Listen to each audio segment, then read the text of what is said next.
কি বন্ধুরা, সবাই ভালো আছেন তো?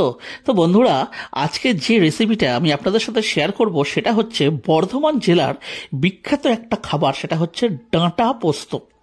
আর সেই ডাঁটাগুলো যদি কচি কচি হয় তাহলে তো কোনো কথাই হবে না। তো চলুন রেসিপিটা শেয়ার করি।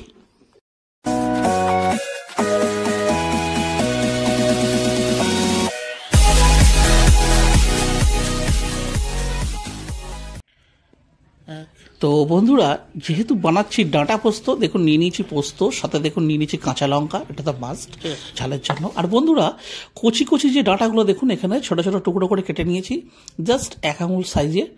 আর বন্ধুরা, এইগুলো কচি বলেই কিন্তু খেতে আরও বেশি ভালো লাগবে।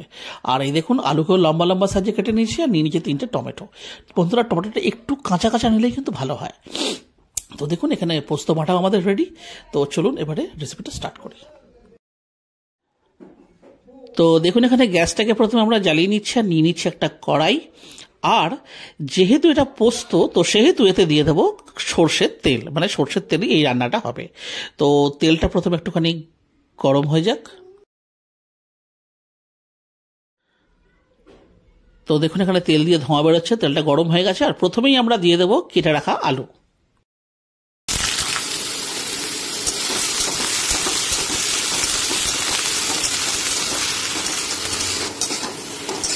তো এখানে এই যে আলুটা, এটা আমি একটুখানি আপনাদেরকে বলে দিই যে বেশিক্ষণ নয়, জাস্ট এই দেখুন গায়ে হালকা হালকা রং ধরছে, মানে এটা আমাদের প্রায় 5 থেকে 7 মিনিট মতন হাই ফ্লেমে ভাজা হয়েছে। আর এই সময় দেখুন এই যে কেটে রাখা যে ডাঁটা, এই ডাঁটাগুলো আমরা এর সাথে মানে এর মধ্যে দিয়ে দেবো। দিয়ে এবারে এই আলু দিয়ে আর ডাঁটা দিয়ে আরও আমাদের প্রায় 5 থেকে 7 মিনিট মতন ভেজে নিতে হবে।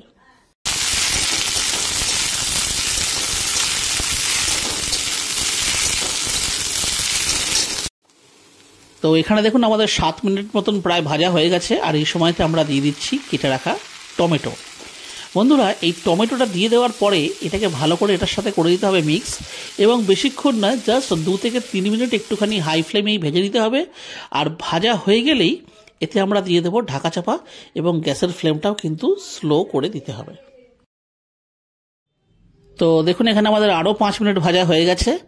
আর এই সময়তে দেখুন একবার ভালো করে আমরা তলা থেকে এইভাবে চালিয়ে নেব, ইনশিওর করার জন্য যাতে না তলায় অ্যাকচুয়ালি লেগে গিয়ে থাকে। কারণ বন্ধুরা, আর এই সময়তে এখানে দিয়ে দেবো দেখুন পরিমাণ মতন লবণ, আর সাথে দিয়ে দেবো পরিমাণ মতন হলুদের গুঁড়ো, দিয়ে এটাকে ভালো করে দিতে হবে মিক্স।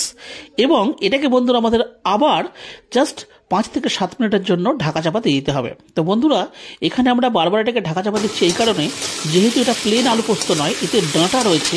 আর বন্ধুরা, ডাঁটা যতই কচি হোক, ঠিক প্রপারভাবে যদি সেদ্ধ না হয় তাহলে কিন্তু খেতে খুব একটা ভালো লাগবে না, সেই কারণে।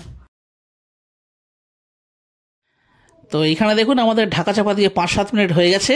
আর এই দেখুন দেখিয়ে দিচ্ছি, খুব সুন্দরভাবে কিন্তু আমাদের ভাজাটা হয়ে গেছে। আর বন্ধুরা, এর আগে আমরা দেখিয়েছিলাম যে পোস্ত আর কাঁচা লঙ্কায় যে বেটে রেখেছিলাম, সেইটা আমি এই সময়তে এই দেখুন ওপর থেকে এইভাবে দিয়ে দিচ্ছি।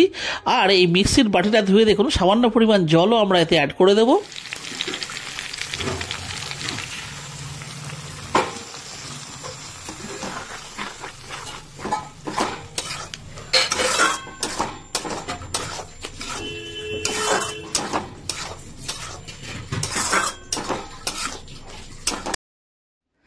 তো এখানে দেখুন আমি মিশিয়ে দিচ্ছি আরেকটু সামান্য পরিমাণ জল। আর বন্ধুরা, এটা কিন্তু খুব একটা শুকনো শুকনো খায় না, একটু থকথকেভাবেই খায়। আর মানে এই যে এই রেসিপিটা স্পেশালি। আর বন্ধুরা, যেহেতু দেখুন এতে জল দিয়েছি, তাই দিয়ে দিচ্ছি পরিমাণ মতন আরেকটুখানি লবণ, কারণ একটু লবণের প্রয়োজন হতো। দিয়ে এই দেখুন এটা এবারে ভালো করে দিচ্ছি মিক্স। আর বন্ধুরা, এটাকে মিক্স করে দেওয়ার পরে আমাদের যে কাজটা করতে হবে সেটা হচ্ছে এই দেখুন আবার দিয়ে দিচ্ছি ঢাকা চাপা। গ্যাসের ফ্লেমটা তো স্লোই রয়েছে, এইভাবে থাকবে আরও 10 মিনিট। তো দেখুন এখানে 10 মিনিট হয়ে গেছে, ঝোলটা কিন্তু ভালোভাবে কিন্তু ফুটছে, এবং পোস্তর যে একটা কাঁচা গন্ধ সেটাও কিন্তু চলে গেছে। আর এই দেখুন ভালো করে দিচ্ছি মিক্স। বন্ধুরা, টমেটোগুলো কিন্তু এইরকমই থাকবে। মানে আমরা এখানে একটা বিষয় একটুখানি জানিয়ে দিই, যে যেহেতু এটা বর্ধমান জেলার একটা রেসিপি, সুতরাং ওনারা যেভাবে খায় অবশ্যই এবার এটা ম্যান টু ম্যান তৈরি করা কিন্তু ভ্যারি করে। তো সেই হিসেবে দেখুন টমেটোগুলো এরকম চেয়েই থাকবে। আর এই দেখুন আরেকবার আমরা ঢাকা চাপা দিয়ে দিয়েছিলাম। আর এই যে দেখুন মানে টোটাল আমাদের এই রান্নাটা করতে সময় লাগলো 35 মিনিটে। দেখুন একদম সব গলে গেছে, পোস্তটাও দেখুন আগের থেকে গাঢ় হয়ে গেছে, একদম শুকনো এটা হয় না।